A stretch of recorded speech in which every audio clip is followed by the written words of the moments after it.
Howdy, y'all.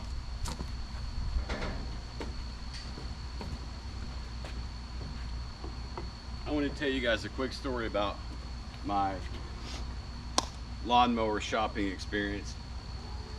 I'll try to make it quick, but it's been a fun 3 or 4 weeks looking at different lawnmowers. And let me start off by saying shout out to the old John Deere D105. It served me very well for probably 7 years. I bought it for $600 from my old neighbor when he was moving, back when I had a 1 acre lot in a subdivision, and it was perfect for that. It did a great job. We moved here 2 years ago, and I I looked at mowers after being here for a couple months, because it was taking me hours to mow with that mower. We have about 5 mowable acres. We have 10 acres here, but 5 of it, or maybe 6, is mowable. And so it would take me, it was an all-day ordeal with that poor mower. I looked at John Deere and Kubota back then, and I had a really hard time choosing, and then I ended up deciding, you know what, I'm gonna save myself 10 grand for now, and I'm gonna go ahead and hold off and just ride this one until the wheels fell off. And I actually rode it until the pulleys fell off. So one of the pulleys sheared from the deck the other day, which put me on this new adventure of finding a mower. So I wanted to buy a mower that was that was sold close to me, that I could service, or if I had warranty work or whatever. And so that's kind of what I looked at. I never looked online. I never looked in a directory of any sort. I literally went on what I saw close to my house that I knew I could just throw the mower on the trailer and zip it down there and have it worked on. And we're down in Summertown, Tennessee. So the first stop that I went to was the Spartan dealer. I want to say that's called Chapman's. I think it's Chapman's Tire that sells Spartan in Summertown. The folks there were amazing. If you are looking at a Spartan, I would recommend going there. I was impressed, and they made it hard to not buy a Spartan, to be honest with you. They were so nice. I observed them with other customers. Their customer service was top notch. Coming from a service manager, it was very much like you know, how I treat my customers, how I try to treat my customers. And so real quick, the things I didn't like about the Spartan, they insisted that I take it home and try it out, which I thought was fantastic. But I got it home, and it had a combination ignition switch instead of a key. And at first I didn't know what to think of that, but when if you ridden 0 turns, you know that there's it's a short checklist, but not quite like an airplane or anything. But there are checks and balances that you've got to do just to start the thing. Your e-brake might have to be on with certain brands, or your lever has to be in a certain position. If it's just 1/4 of an inch too far in, it won't start. If your PTO is engaged, if you forget to choke it, there's so many things that can cause you to have to do a second, third, and maybe 4th attempt until you really get used to your particular mower. And so that was really annoying. And I understand that would get easier as time went on, but it's still a little bit of an annoyance. You're always going to forget something if you're ripping and running. And so I asked the guy about that, and I could tell by his body language, he didn't come out and say it. Again, really super nice guy. I don't think he was real hip on it either. He told me that that is probably the weak link. That is something that wears out on that mower, probably more than it should. But he did say he could change it to 1 number. So, yeah, that's a little bit better. But the button itself that you push, you could feel under the rubber cover that there were 2 little buttons in there that had to be hit simultaneously. And he said some people will dig and not do it quite right, and that's usually what wears those out. So just a little bit of a turn off. I bring the mower home, did a great job, very heavy duty feeling. I ran through this yard in no time. That Spartan really did do a good job. Went to load it back on the trailer and noticed it had a low tire. I didn't even know that mower had aired tires. I assumed that it had solid tires, but it didn't. And so, anywho, a little bit of a turn off on that. So I went on down to the Kubota place, which is about 20 minutes from here, and I looked at the Kubotas. The thing I liked about the Kubota most, honestly, was it had 0% financing for 48 months, I think, which is a really nice deal. I'll get more into that in a minute. So I looked at the Kubota. I didn't really know what I was looking at so much because I really put my hands on many mowers. I had stopped by an xMark dealer and they were closed for lunch. There was a one-man show, come to find out. One guy runs the whole shop. So I went back by there. My wife and I stopped in to look at the xMark.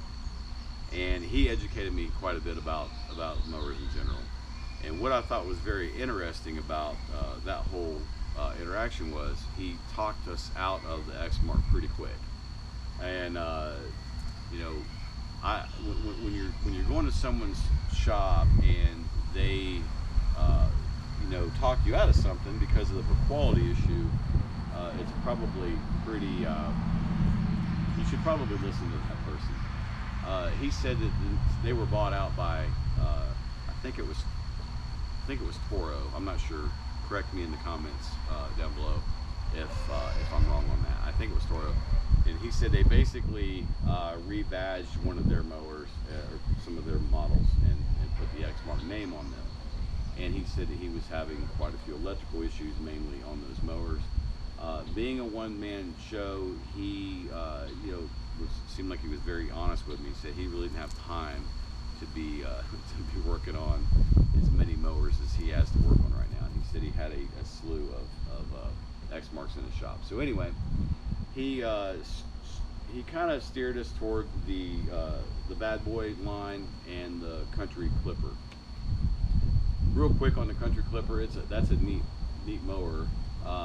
It's different. If you want something that's completely different from all the rest, it has a joystick to control the mower instead of these handles.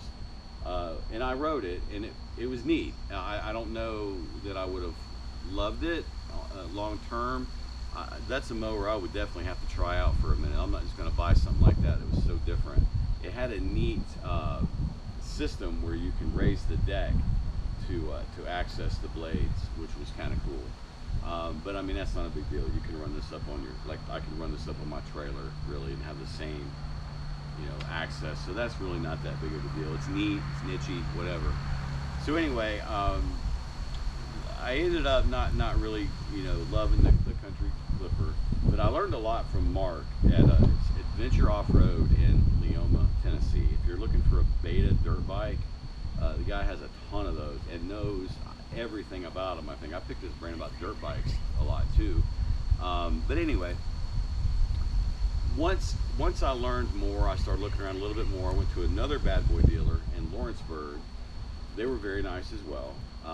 H&R Equipment, and I talked to Billy there. Billy was a super nice guy.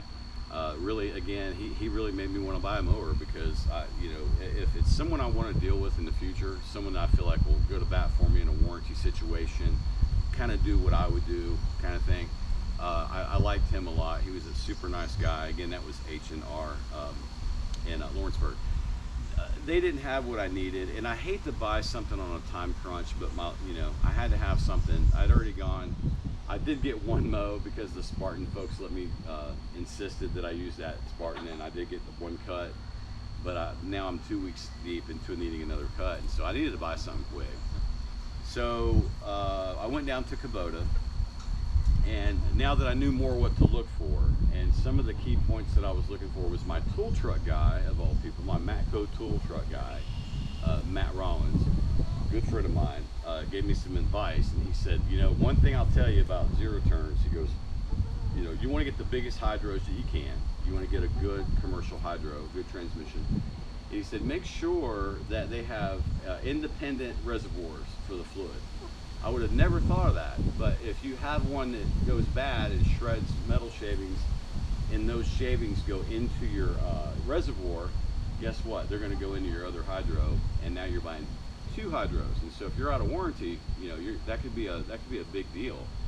So the Kubota had a shared reservoir, which was one thing I didn't particularly like about that. Now the mower I was looking at was a Z422, I believe, which is their entry-level commercial. when I went back to look at it, again, I was more educated. I lifted the seat up, and what did I see? A 7-gallon gas tank, shaped almost like a car gas tank sitting there. And I thought, man, that's going to be really kind of a bear to access anything that you need to access under the seat. And so I kind of looked at it. That was a little bit of a turn off. It also had aired front tires, which I didn't care for a whole lot. So you start looking at upgrading. Now I'm gonna have to do this. I'm gonna buy, if I want to do this, I'm gonna do this. You're gonna be, you might as well just go to the next level mower. So I sit down with the finance lady, and I will say that it was a true 0%. Being in the car business for 20 years, I've dealt a little bit with finance, and I kind of knew the questions to ask and what to look at, and it really is a 0%. But apples to apples, looking at that to the HD, which that's what I came to the conclusion. If I'm looking at entry-level commercial, the Maverick HD, and forgive me if I'm saying the wrong model, but I think it was a Z422. It was $1,000 more, and so that's why. You're going to pay. Nothing's free in this world, so. You do get 0% financing, but you're going to pay $1,000 more for the mower. You go look at the bad boys; they've got a 0 as well that they advertise. But when you look at it in the book, which I kind of insisted on looking at all the details, it's actually a 12.5% interest rate, so it's kind of terrible. So the cash price, though, they have a cash price. So you buy it down and you get it out the door, $1,000. But cash price, this mower was cheaper. The Kubota gave you $300 off, I think, if you paid cash. So either way you looked at it, unless you financed it, of course, this mower was cheaper than the Kubota, but very similar in options. As far as the level, I shouldn't say options. The things I liked better about this and the Kubota, I'm going to show you here in just a second, is this has 2 gas tanks on either side of the seat. So your opening is clear, you can work on everything. And this has a gas gauge. The Kubota has a little window here where you can see the translucent gas tank behind there, and you can see the gas level yourself.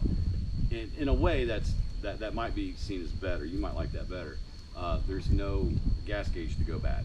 It is what it is. You see it, you see the fluid in there, but you have to get off or bend down or something and look and see. And this has an actual gas gauge, just like a car. I've watched a couple reviews that have said that the gas gauges on these don't work very well, and so the jury's still out on that. So to fast forward, I had found a Rogue that I liked there. It's the only big commercial one that he had. Everything else that he had at Adventure Off-Road were Avengers, ZT Elites, all the residential mowers, except this one Rogue. So when I came, I told him, I'm gonna go look at the Kubota one more time. I may come back and get this Rogue. And he said, well, just so you know, there's a gentleman that has about 20 acres. He just bought a Rogue from me not long ago. He called me to see if I had another one. He is interested because he wants to buy one for his wife, and so he may buy this one. Whatever. Well, guess what? I came back. And sure enough, I walked in the door and he said, hey dude, sorry, that guy did call back and put a deposit on this Rogue, so I'm all out of commercial mowers. So I was like, well, I'll figure something out. And he said he was 6 weeks out. And so the next day, I called a dealer in Franklin, Tennessee, which is about an hour from here, but it's between here and my work kind of, so I thought, well, I could still make that work. And they had tons. She had, I think, 6 Rogues, they had Rebels, they had Maverick HDs, they had them all. And so I thought, well, cool, I'm gonna go down, I'll come down there tomorrow and look at them. So the next, so I hung up and I called Mark back, sorry. And I asked Mark if he had an update, if there, by chance something was coming in sooner, and sure enough, he said, you're not gonna believe this, I wasn't expecting anything new for 6 weeks, but I just got invoiced for 2 Mavericks. Let me check and see if one of them is an HD 60-inch. And so sure enough, one of them was a regular 54-inch Maverick, and then this one. So at that point, I felt like I had looked enough, I had bugged enough people. I said, hey, you know what, hold it for me, I'll be down there with the trailer. As soon as it gets there, call me, I'll be down there. And so I went, the next day it came in, I went to get it. Now, I had talked to a customer at his shop that had bought a Rogue a little bit, I don't know, a week or 2 earlier, and real nice guy, but he was kind of venting to me a little bit that his belt had broken on his first mow. Got halfway through his first mow and the belt broke. And I asked Mark, I said, is that an issue with these? Oh no, you know, it was a fluke. He said, you know, Bad Boy PDIs their own lawn mowers. They send them to me ready to rip. I don't put the belts on. I don't check the tension. Maybe you should. So I said, well, do me a favor and check my tension on this one because of what happened to your other guy. And so he did. He went outside. He checked it from the front and the rear. He said it was within spec. I get the mower home. Grass was growing up a little bit, and it was a little bit wet. Had rained that morning. I threw a belt within 5 or 10 minutes.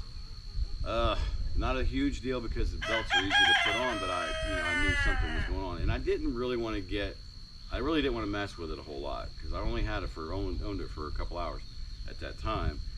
It threw a belt again. Now keep in mind that mower has cut the yard like that many times.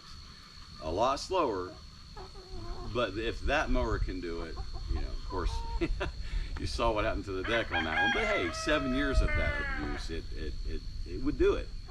And so I go down there the next day, and I asked him. I said, hey, well, the next morning I finished mowing. I gave up that night. The next morning I finished mowing. It did fine. I went a little slower. The grass was a little drier. But I went down there to talk to him about it, and he said, you know, I learned something, and I'm assuming this was from talking to his other guy. Maybe that other guy's belt came off again and he called back. I don't know. But he said, I learned something. He prints off a bulletin for me about the tension and instructs me to go to O'Reilly's and buy a tension tool. So not a great, you know, I guess, first impression, I guess you'd say, of the mower. But I went down to O'Reilly's, and sure enough, I ordered a tension tool. Came in the next morning. I adjusted my tension. I mowed with it again, so now I've cut with it twice, and it did great. But the second mow was your textbook mow. It had only grown out for a week. It wasn't wet. I flew through it. It did fantastic. So the jury is still out on the belt deal. So if you're looking at a Bad Boy, that is the only thing I would, you know, I would tell you to maybe check on to see if that is an issue. I haven't really done tons of research on it. I'm hoping it was a fluke with those couple mowers, but I guess we'll see. But anyway, let me grab the other camera. I want to show you guys some close-ups on this mower and let you know why I chose the Bad Boy.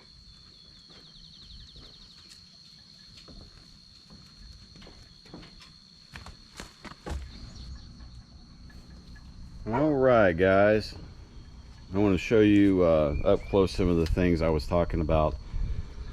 One thing I really like about the Bad Boys is this easy access to your belt system. If you want to adjust your tension, put a new belt on it, whatever, everything is pretty accessible. So that's pretty cool. The other thing that really made this stand out, and I will say that the Kubota had an almost identical seat. This has the adjuster where you can customize it per your weight. The Kubota did have a seat that was very nice like that as well. The Kubota cut great. I cut with it at their shop. I don't know if I mentioned that, but it really did a good job.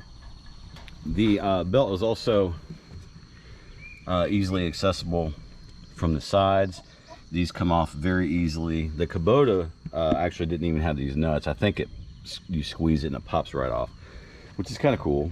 I do like the discharge system here. You can pull that up very easily if you want to. If you want to have that up for access, you know, close to walls or whatever, and not brush it, squish it. You can do that, you know, very easily. Very well thought out machine. This is the ignition switch I was talking about. I like the key a lot better than the code. I get that they were trying to, you know, be different, do something kind of outside the box, but I don't know, maybe I'm old school. So you've got a fuel tank on this side. You just fill your fuel right here, and then squeeze over to the other side. And of course you've got you know, this one right here. You've got storage, obviously a cup holder there, and you've got a gas gauge. Now I did see a couple reviews that said that gas gauge did not work very well, so you know, maybe Kubota's on to something with the viewing window with the translucent tank. But one thing that really got me was when I lifted the seat up on the Kubota, it had a gas tank right there, just all in your way. So this one just all around seemed easier, like easier access to everything that you need to get to. As I mentioned, you've got the 2 separate reservoirs for your hydros. You've got one there, and you've got one under the strap there, which is pretty cool. Even though this and the Z422, I hope I'm saying it right, are both quote-unquote commercial mowers, this one, come to find out, has a bigger engine. They both have Kawasaki's. Eddie over there has a lot to say as well. Sorry about that. But anyway, they both have Kawasaki's, but the bad boy has a true commercial sized Kawasaki. It's the FX730. I don't remember which model Kawasaki the Kubota had, but it is a residential motor. So I get it. You know, they're both kind of entry level to the commercial mowers, so you're going to have some differences like that. But the bang for your buck, $1,000 cheaper. You've got solid front tires. You've got a gas gauge. You've got 11 gallons of gas versus 7 on the Kubota.